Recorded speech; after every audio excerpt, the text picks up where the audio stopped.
All right, we ready? Roll. Hello, hello, hello. It is the Carter Man, and welcome to the third episode of Coffee with the Carter Man. Grab your beverage, okay? Let me. Folgers. The best thing about getting up is Folgers in your cup. Now, some of you are not going to remember that, but that's what it was when I was a kid. I hope to God that's not the best thing about your getting up, but I like it anyway. So, let's roll this thing. Let's talk. We're starting out as usual. We all know, everybody knows the rules. We start out with the flat, a look at the current news, and we do the big interview. Today's interview, you're going to love. I'm going to talk more about it in a second. And then we finish after the interview with my prediction, which I think is a very important one because it's all about affecting the upcoming election. We're only a couple weeks away now. So let's jump right in. I have a whole stack of stuff here. And the first thing I want to talk to you about, okay, and the flap in this section now is the fact that the election has taken a huge turn, okay? Now, Newsweek is a terrible publication. It's hardcore left wing, but even it is admitting that Nate Silver's model, that's 538, which is usually pretty reliable, by the way, even though he's a liberal. 19 states have shifted to Donald Trump in the past week. Whoa, whoa, 19 states. 19 states have, and among those are blue wall states, Pennsylvania, Wisconsin, etc., and the battleground states. So big things have happened, and people are constantly saying to me, why do you think it is? Why do you think it is? Well, in some, it's because BJ Harris is a nitwit. Okay. I mean, we knew that the more people saw her, the more they were going to realize she is vapid and vacuous. Okay.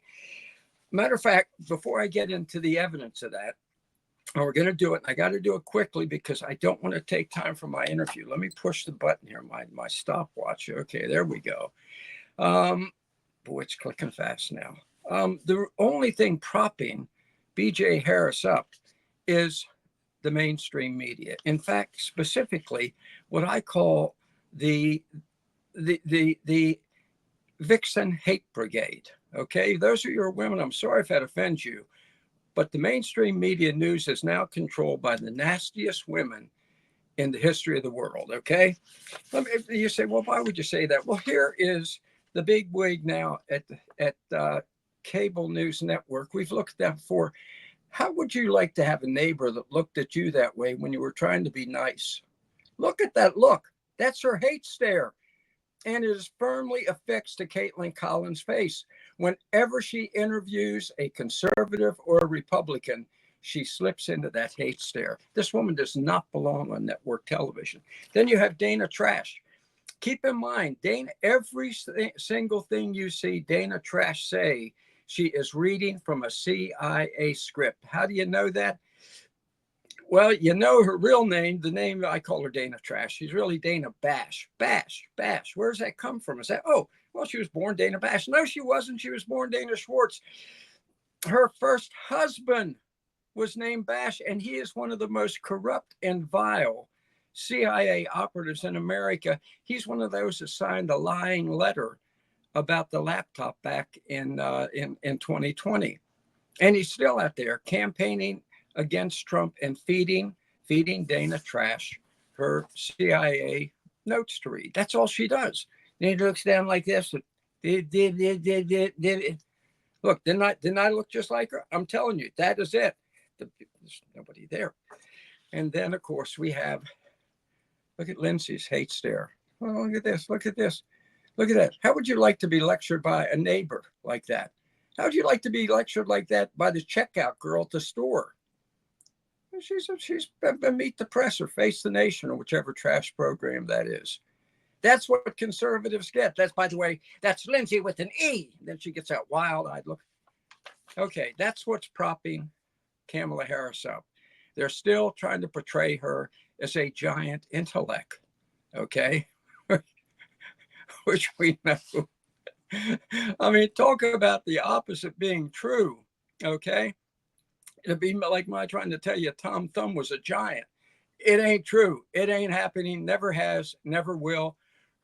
look at her background. She has never achieved anything in her life except when she blew through, so to speak, the political atmosphere in San Francisco with Willie, okay, in order to start her political career. So I call her BJ. She deserves it. I call Home Run Baker, Home Run Baker. Wilt the Still Chamberlain, people should be known by what they have done best in life, hence BJ Harris, okay? So what is her reaction to the fact that she is wilting like leafy lettuce in a summer drought, okay? Well, let's take a look, okay? She goes on Univision, where she's supposed to answer questions from the Latino audience spontaneously. What's on your mind?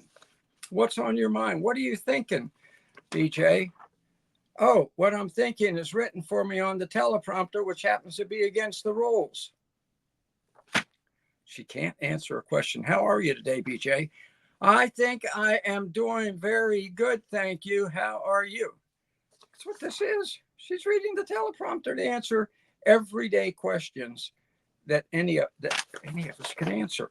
Now, I know Univision said, oh, no, that was written for the host. There's the host. There's the host. What's he got in his hand? Oh, they're his notes. So he didn't need a teleprompter. There's the one who needed the teleprompter, the one who's reading from it in that picture. So she insulted the Latinos. Then she insulted them further. I'm looking at my clock because, and my wife is a Latina from Honduras. She was terribly insulted when BJ slipped into a Latino accent. It's very good to see you today. All of a sudden, this woman who is a Caucasian, Jamaican, Indian, okay, Irish background, suddenly she becomes kind of a cross between Ricky Ricardo and Jose Jimenez. And the Latino people kind of resented that a little, So she said, okay, what am I going to do now that I've offended the Latinos I needed? And she is not going to carry the real Latinos, those from Central and South America. She says, I'll send Barack Obama out to tell black men, you better vote for her. And so she sends out Barack Obama, of all people, Barack Obama, half black, to lecture black men about how to be manly.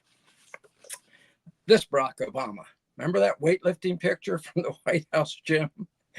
He is straining over 2 5-pound dumbbells.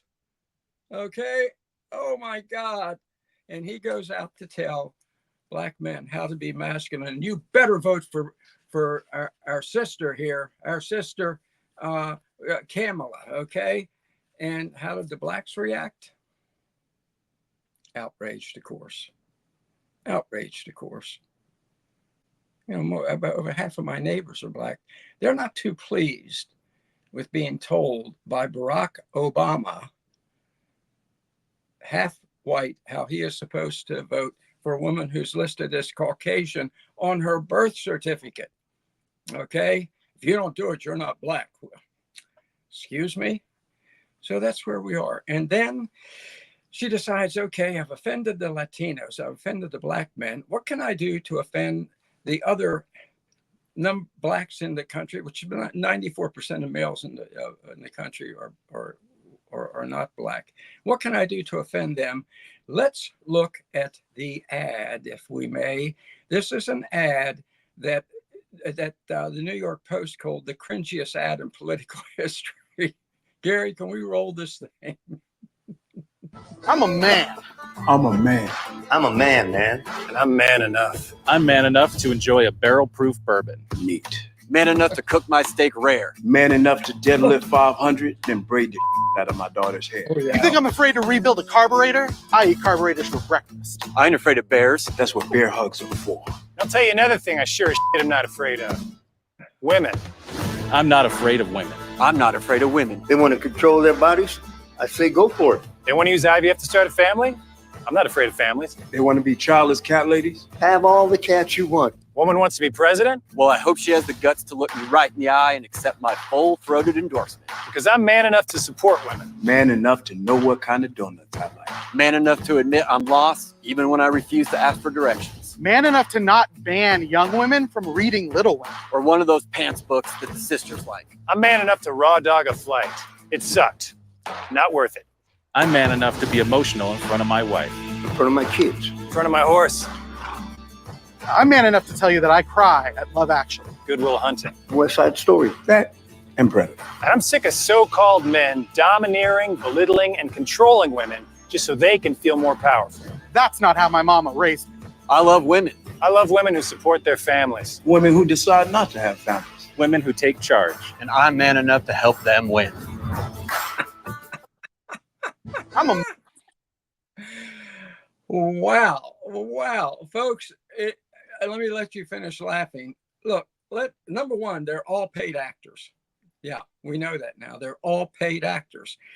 Let me just take a couple examples very quickly. The big, morbidly obese fat man at the beginning, okay, who tells us, and I eat carburetors.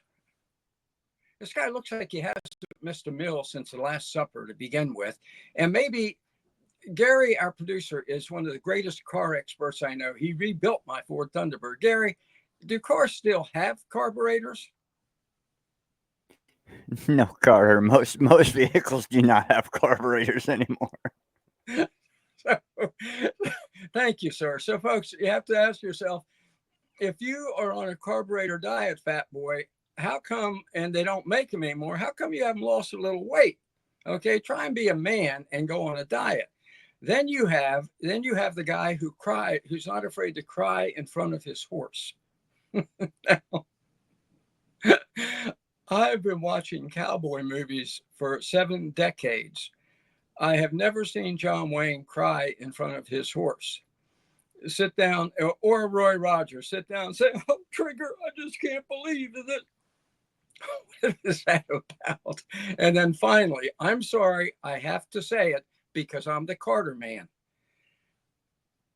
Is it possible for them to have found a more fey actor than the guy sitting with his hands sit in his lap, crossing away that I don't know any guy that does it, and look you in the eye and as if he has just finished baling the hay and say, "I'm not afraid to like women." Excuse me. Only a left-wing, woke, androgynous, pink-haired Kamala supporter would think that guy is an example of manliness. The only person missing was it. Okay? They should have just trotted out Dylan about, "I'm big enough to drink Bud. I'm man enough." That's what's happened to Kamala Harris. She is flaked out. She is, I'm going to tell you why she is almost done in the predictions, but not quite, okay? And the predictions, I'm going to tell you, we can make sure to finish her off.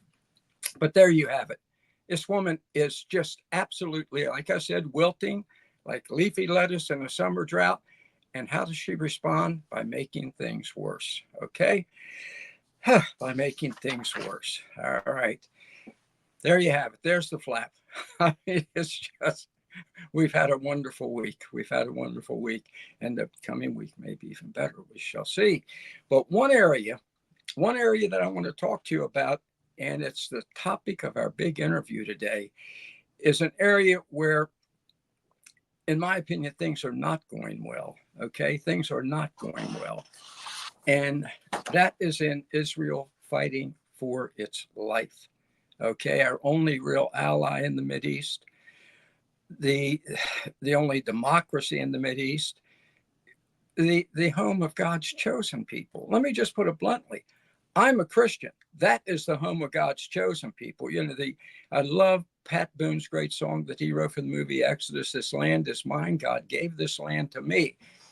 And instead of us helping defend it, instead of the international community helping them defend their very survival, they've sided. I'm going to say it. They've sided with Hamas and Hezbollah and the mad mullahs in Iran. And there's one person I know who is an absolute authority on this, okay? absolute authority, and we're God blessed to have her with us. Okay. She has been a dear buddy of mine, a friend of mine, my sister for the past decade, a great Jewish leader. Okay. And somebody who is the most gracious person you have ever met in your life. She and I are kind of like polar opposites in that way. But she is, what she has to say about this situation with Israel, every American needs to hear, so we can help turn this country around and the international community in support of God's chosen people in God's chosen land. Please welcome Ann Schockett. Ann, how you doing? Hello there, Carter. Man, oh man, what a commercial. I'm still reeling from that. Heavens to Betsy. Who comes up with these ideas? But I want to tell you something. You call me gracious. Carter, you have the biggest heart of anyone I know. You really, truly do. But the difference is you tell the truth. Yeah. And that is unvarnished, and that I appreciate. So it's such a pleasure being on here, Carter. And thank you. Those are very kind words, and I wish they were all true. But I'll tell you one thing. You and I, one area that you and I are inseparable on. Matter of fact, we're inseparable on almost everything. But almost everything. Particularly the situation with Israel. Now, Ann, I should have added, folks, when I introduced Ann, she is the immediate past president of the National Federation of Republican Women. She took it from the scrap heap to being a powerful organization. She did it. Make no mistake about it. She was a one-woman show, and she put it all together. And because of what she did, the Republican Party is strong with women in all 50 states now. So thank you for that, Ann. And I should have mentioned at the beginning. Thank you. You know, we have tens of thousands of remarkable federated Republican women, and we have been around since 1938. And I tell you, there have been some very, very iffy eras in our history, in American history. So these women are strong and independent, and I just love being one of their sisters. It's just a great organization, the NFRW. But Carter, you're right. We share so much in common, and especially when it comes to Israel. And I'm so glad that you asked me to be on your show. Well, Ann, it's my pleasure. And look, here's a headline from Breitbart today. You know, I want to make sure you can read this. This made me blow my stack. Okay. If you would just tell me what it is. I have a very small screen here of you. Report: Israel holds off on attacking Hezbollah in Beirut at Biden's request. That just sort of sums up what this entire administration has been from day one. They have vacillated. They have said one thing and have done completely the opposite. The entire Democrat Party, with the exception of a couple of people, have shown that they are not here to support our greatest ally, Israel, who actually is a bulwark of Western civilization. They are defending us. It's just not. It's not a matter of our supporting them.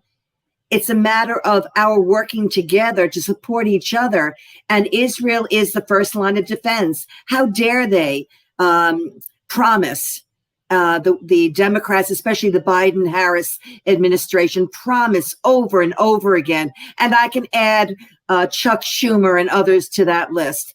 Very embarrassed about Chuck Schumer. He's just awful. He calls himself Shomer, which is a leader. And it's just terrible. He's just terrible. He is Judas. He is a modern day Judas Iscariot. Yes, he is. That's what Chuck Schumer is. Now, let me put in perspective here where Israel is.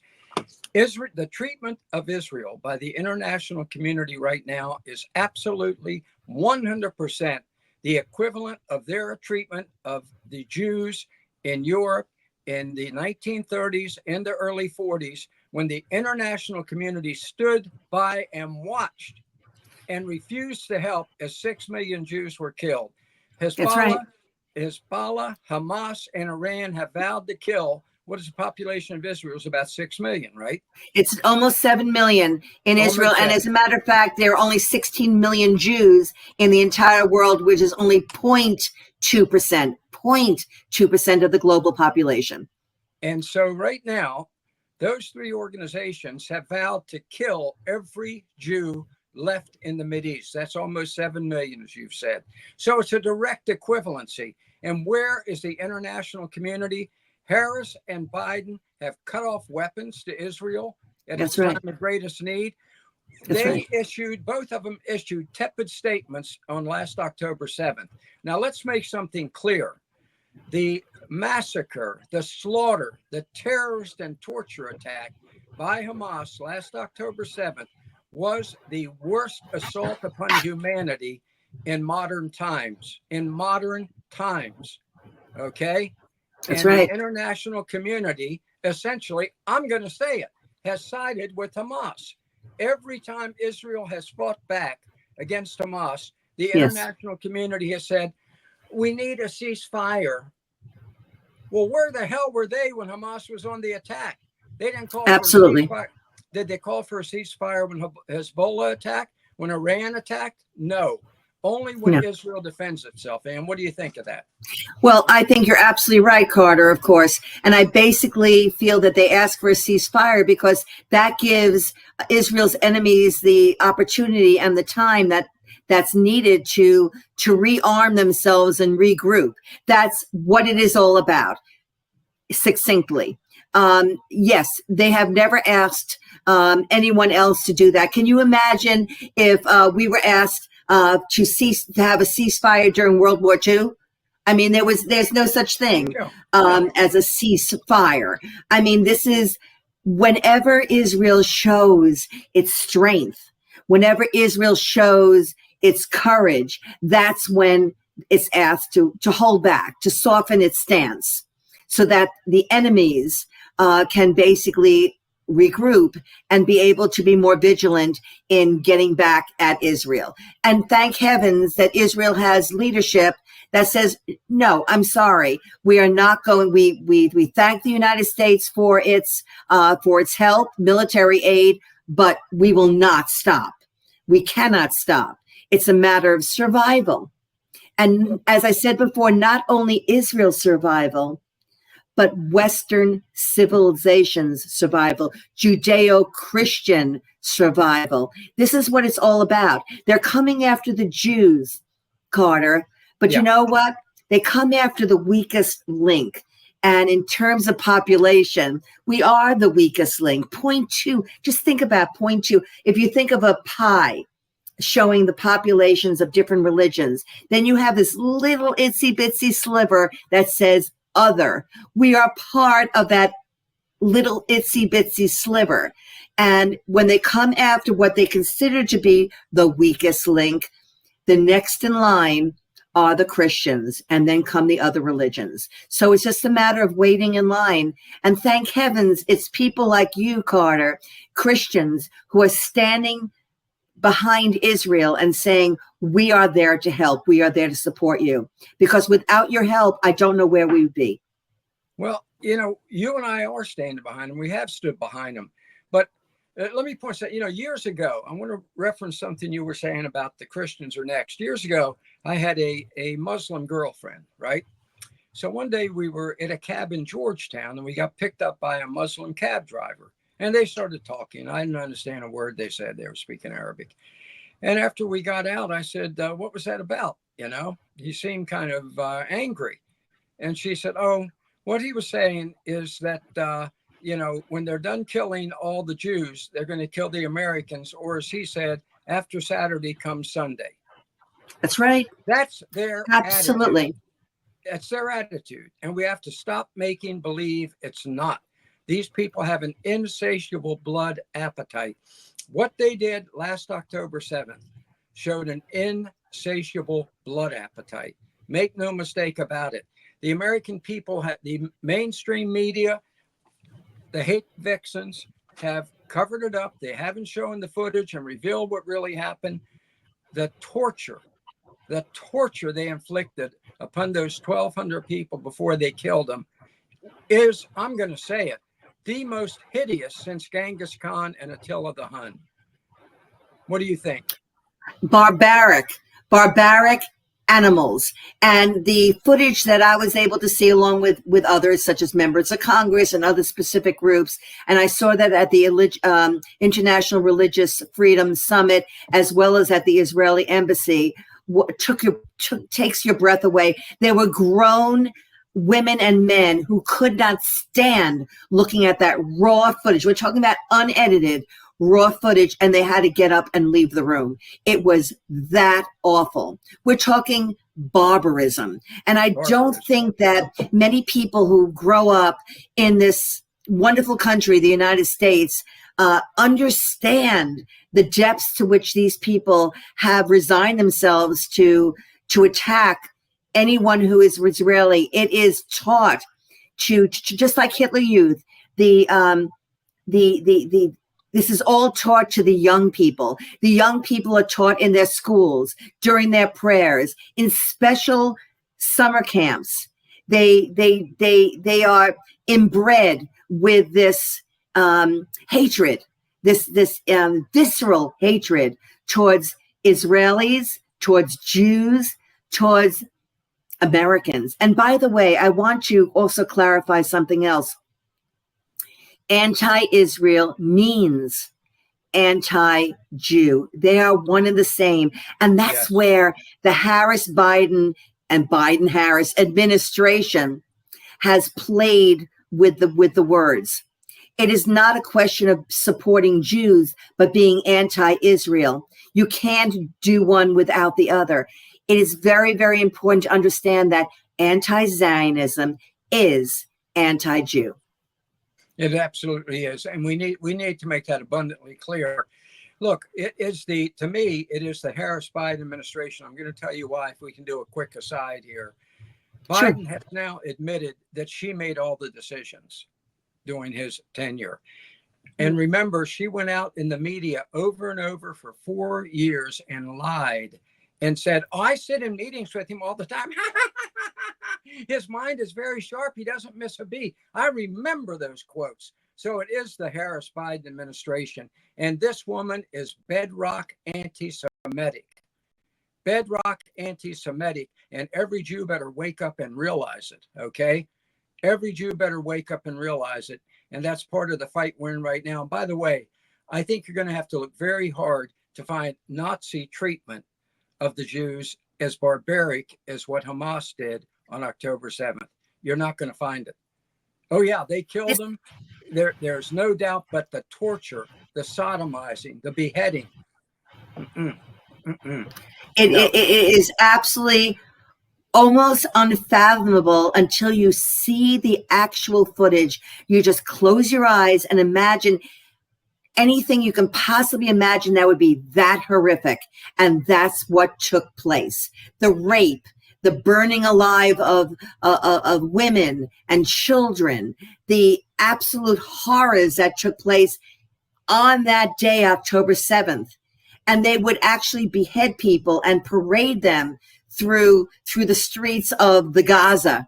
And I want to tell you something else, Carter. As you well know, people tend to believe that the quote unquote Palestinians, and by the way, that is an incorrect term, it's the Arabs living in the Gaza. They were at just as much at fault. They came, once those gates were open to Israel, quote unquote gates open to Israel, they came in and they did as many horrific things to the Israeli citizens as did Hamas. So it's very important to understand the mentality. It would take decades to undo that type of mentality, Carter.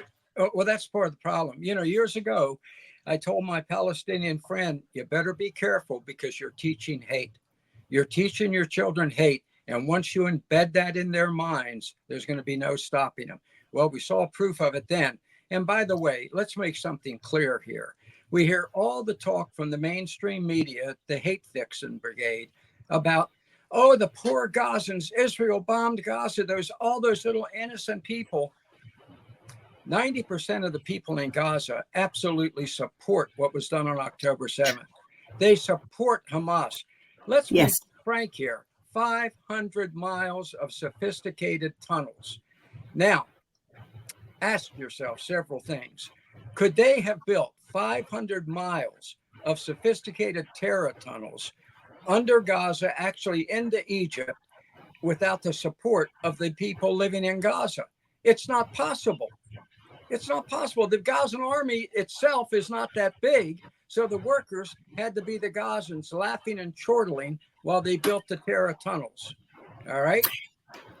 Absolutely. And plus, with the money that the United States made available. Oh, my God. That is the most horrific thing. All that money that's right. There you Perfect go. graphic. Barack Obama, kind of a Muslim name there, sent billions of dollars to Iran to funnel to Hamas to build those tunnels, terror tunnels, terror tunnels. That's what you're saying. I think correct? People should just think about how long 500 miles is. Think about where you're living right now. And if you drove 500 miles, where would you end up? That is a remarkable amount of tunnel. And we're not talking about a little tunnel that a rabbit, No. digs out. We're talking about, as you said, sophisticated tunnels that are sometimes 2 to 3 stories or more deep. This is absolutely incredible what they were able to perform under the eyes of all their Arabs living in the Gaza. Absolutely correct. All of them, absolutely correct. And as far as the word Palestinian, it was invented by Yasser Arafat in 1968. He was a very smart man. I met with Arafat. He was a very smart guy. Really? And by the way, he did speak English. And I knew it. I knew before I went in, this guy's going to speak English because he was a master con artist.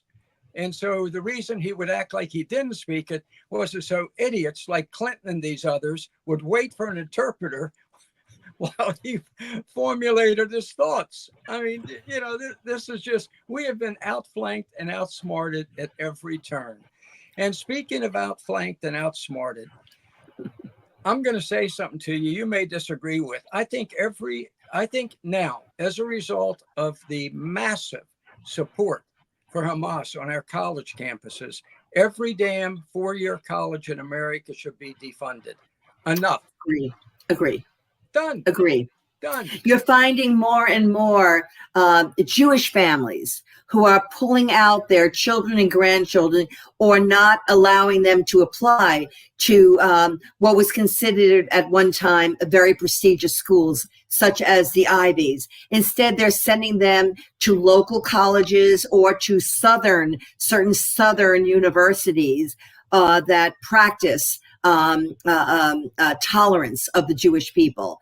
It is really, there's been a huge change. Look what happened in Harvard, in Yale, at Columbia, what's still happening in those Ivy Leagues. It is the people there, the Jewish people there, Carter, and I know that these are children and grandchildren of people I personally know. They're horrified. They're scared. Yeah. They're scared, and no child should be made to feel scared. That's supposed to be a safe place. And yes, and that's one of the things that Donald Trump wants to do is defund any university that allows that to take place. And I am totally in favor of that. I'm in favor of defunding all of them. All of them. I went to Frostburg State, okay? Frostburg State, where you needed a 0.00 cum to graduate. I'm sorry, you did. I didn't even go to my graduation. I said a monkey could have gotten through this place. But in my senior year, my advisor said, Mr. Clues, you don't have you haven't done all the electives. I said, what are you talking about? I was a history major. I took history courses. Yes, but don't forget, half of your courses are supposed to be electives, like basket weaving, music appreciation, art appreciation. I used to tell him, the music teacher stopped me one day on the quadrangle and said, Mr. Clues, you don't seem to want to come to my class. I said, yeah, you're right. She said, why not? And I said, I already appreciate music. I listen to Sinatra. And you can't appreciate music more than that, right? maybe with Dean Martin as well. You know, it's Yeah. really, and you obviously are quite bright, and you did not need to go to an Ivy League school to have to prove that. The Ivy Leagues are really part of a networking opportunity for people, and also generations of the same family attend, obviously. So it's a matter of tradition. We don't need that tradition. We need hardworking Americans who have their values straight, who believe in the American dream and are willing to take that opportunity. And that's why immigration, and I have to say, is so important, but illegal immigration, not. I mean, we have so many people who are here who are taking advantage of the opportunities that we're giving our own citizens and those people who are working towards citizenship or who have just received citizenship. This is supposed to be an opportunity for them to glean from the wonderful people who do teach at these colleges. But as you and I well know, a lot of these teachers whom we had in high school and college were draft evaders. They did not like this country. And those are the people who started back in the 60s, spewing hatred against our very own country. So obviously, this is no surprise that this is the type of demeanor that we have on our campuses and in our schools in general. And you're exactly right. Now we have all these professors who are really indoctrination agents, telling the students, hate the Jews, hate the Jews. Now, why? I have no idea. I want to ask you that in a second. But keep in mind, the average college professor who is spewing this hatred of the Jews and teaching the students to hate the Jews as well, the average college professor works 9 hours a week. Look it up. And they make $200,000 to $300,000 a year and more. Now, what is it? I'm going to ask you because I know I'll get it straight in. What the hell is it with people who they have this visceral hatred of the Jews? I don't get it. I was raised in Baltimore City back when Baltimore City, believe it or not, was controlled by the Jews. I'm telling you, it was. And it was an incredible, wonderful place for this little Gentile Goya to live, right? What is it? You're a Jew, so you've seen it all your life. What is mentally wrong with people? Where does this come from? It's not the crucifixion of Christ. Most people don't give a damn has nothing whether to do he's with that. crucified or not. No, that has nothing to do with it.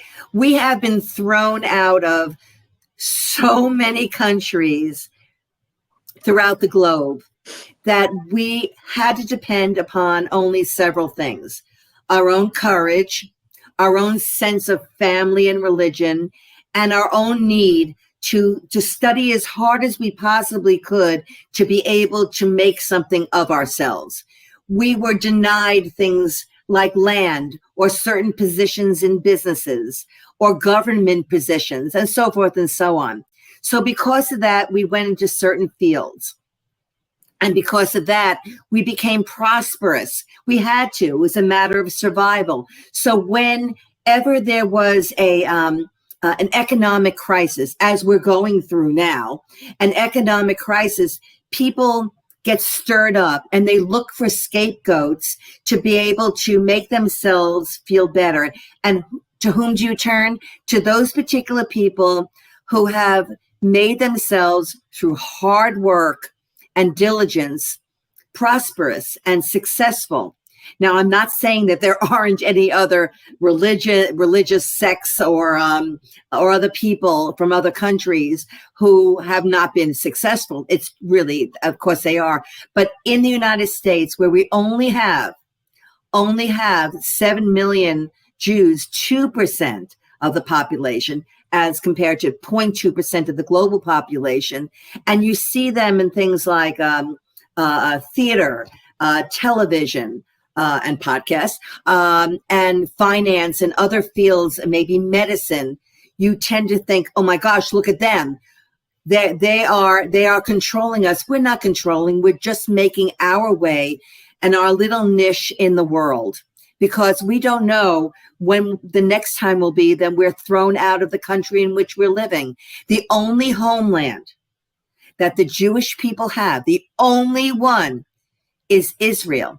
During the time when the Jews were turned away back in the 30s by by Britain and by United States and other countries, the only place they could go to was Israel. So a lot of people resent what they believe are an inordinate amount of success by a very, very small population. I think that's very well said, and I think you nailed it. The non-productive people rarely become victimized. Okay, that's just the way life is. You know, we Italians, we sit in the corner and sing and paint pictures. We're not much of a threat. Okay, I mean, unless you're the mafia, and there's just not that many of us. But so they're not really. The Italian people are not overly productive. We're just not, and I don't mind saying that. Okay. But the Jews are productive. They build things. They make their way in life. And there's a lot of envy. There's a hell of a lot of envy. And I think that's part of our problem. Do you agree? That's one of the worst sins in the world. Jealousy, envy. It truly is. There's no good that comes out of it. We just, and by the way, you're one of my favorite Italian people. And I lived on Long Island where there were so many Italian people and they did remarkable things. So, basically, I think that we just passed Yom Kippur, the Day of Atonement, the Israeli day of the Jewish Day of Atonement. And there's a beautiful prayer where we beat our chests and we atone for every possible sin. You can imagine how many pages long that is. Whether or not we ourselves committed that sin advertently or inadvertently, because in some way we are all part of the world and we have to take those sins upon us. And one of those sins obviously is envy. And once you become an envious person, it just becomes a negative experience, and it just piles up to the point where it becomes contagious and other people catch that terrible disease. And it is a disease. Well, if you recall, the first murder in recorded history was caused by envy. That's right. When Cain killed Abel. I always get That's that. I right. think it's the one that killed. I always get their names mixed up, but I think it was Cain killed Abel. Cain killed Abel. Yes. Okay, very good. All right. Folks, we're going to finish with a surprise announcement, Ann and I. But before we get to it, I want to hit one more topic. Sure. You are the best connected person I know in Washington. Okay, you just are. Everybody knows you and everybody likes you. Folks, I'm just going to be honest with you. Ann is beloved by people that I just hate. I'm just going to tell you. There are people, I'll give you a name, Ronna McDaniel, okay?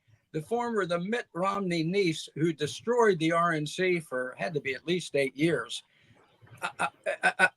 I wouldn't want to be in the same room with her, and I can guarantee you she never wanted me in the same room. Ann and her were friends, not because Ann sacrifices anything or compromises. She is just the most gracious human being on the face of the earth. So you are incredibly connected all throughout Washington, in the Senate, the House, the organizations, the political organizations. So I need to ask you a question.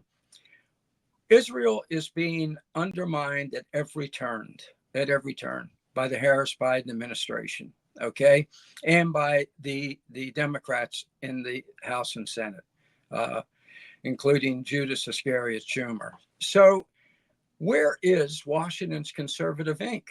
Where are the conservative organizations that ought to be, the people? How do you ever say to them, hey, I'm a Jew, and I got to ask you, when are you going to help my people?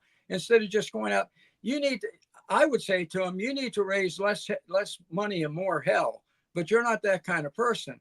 But where is Washington's Conservative Inc.? We don't hear a thing for them in defense of Israel. There have been certain resolutions that have been passed. The problem is, and the Republicans basically have come out very, very strongly for Israel. The problem is the administration that we have now, the Democrats that we have now, are unfortunately in a position not to be able to do very much about those resolutions. As a matter of fact, the platform committee for the RNC was very, very strong for Israel. This is heartwarming. I believe that they've also addressed the fact that we need so much to be dealing with what is happening on campuses. There are people like Marsha Blackburn and Lee Stefanik and Mike Johnson and others who have been very, very vocal. But it's very difficult to. It's not difficult to pass a resolution. I mean, it is difficult, but it's not impossible to pass a resolution. It's sometimes impossible to be able to see that through without the correct leadership. And that's why we're working so hard to return Donald Trump to the presidency and to make sure that we have a majority in the House of Republicans.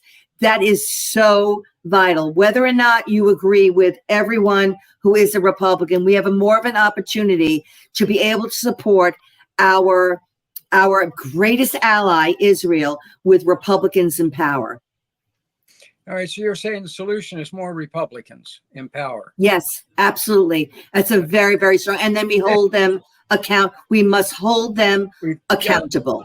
We've got to hold them accountable. I mean, to me, yes. Why aren't the conservative organizations in Washington? I'm talking about the 501c3s. I'm not going to name any, but these that make a lot of money, have literally hundreds of millions in the bank. Where's their daily press conference in support of Israel? What are they doing? There should be much, much more. I know I belong to the National Anti-Semitism Strike Force, and they have been working vigilantly to get out the message. We are a sort of a consortium, a conglomerate of many different Jewish and Christian organizations that are in support of Israel, and we keep in touch with each other, and we relay the information of what is happening, online, virtually, and also in person, to make sure that as many people as possible support that country.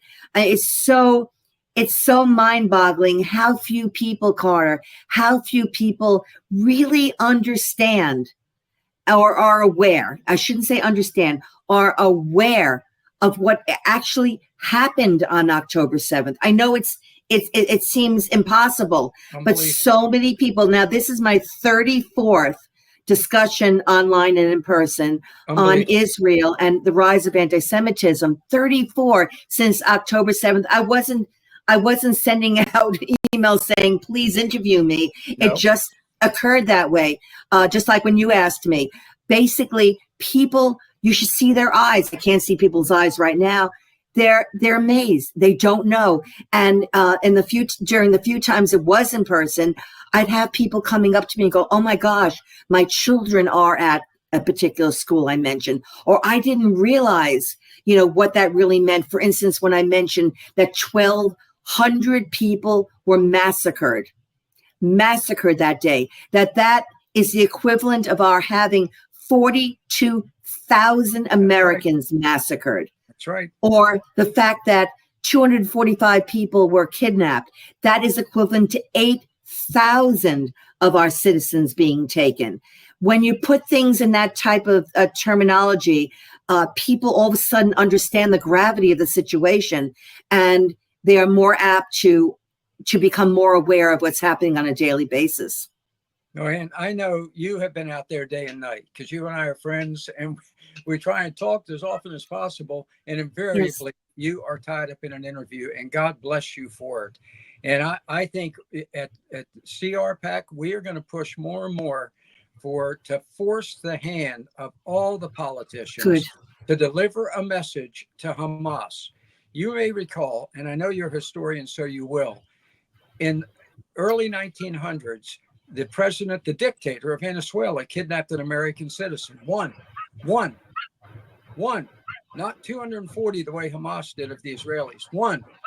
Theodore Roosevelt sent a message that citizen free, or Garcia, the dictator, dead. Very simple. Within hours, the American citizen was free. I want, and we all have to push for this. We have to push Trump, yes, Trump and Vance and BJ Harris and brain dead Biden to let Hamas know it's over, it's done. Either those hostages, 100 remaining free, or every one of the top 6 billionaire leaders, including Seymour, of Hamas dead. And it's time to knock off the nonsense. And you're the That's one right. with all the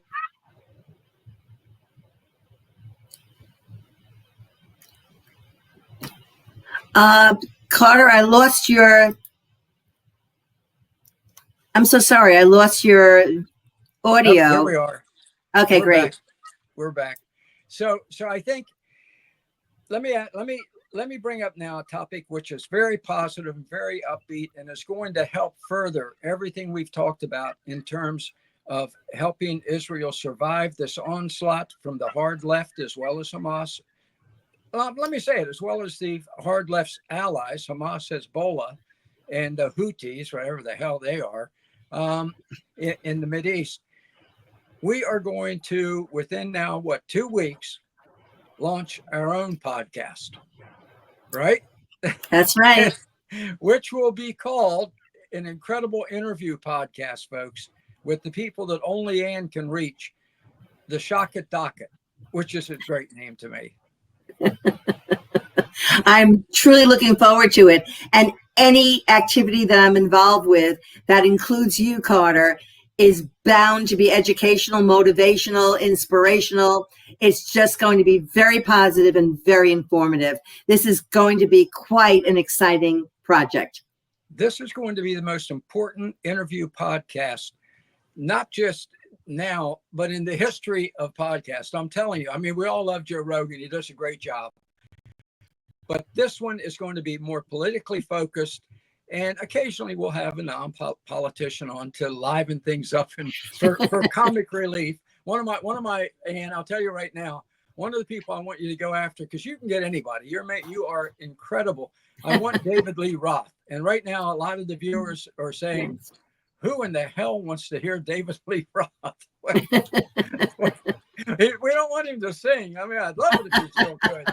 But his views are, he's a brilliant man, and he's pretty conservative. So we're going to have across the board with an incredible interview podcast, the Schockett Docket, with all these folks in the docket, right?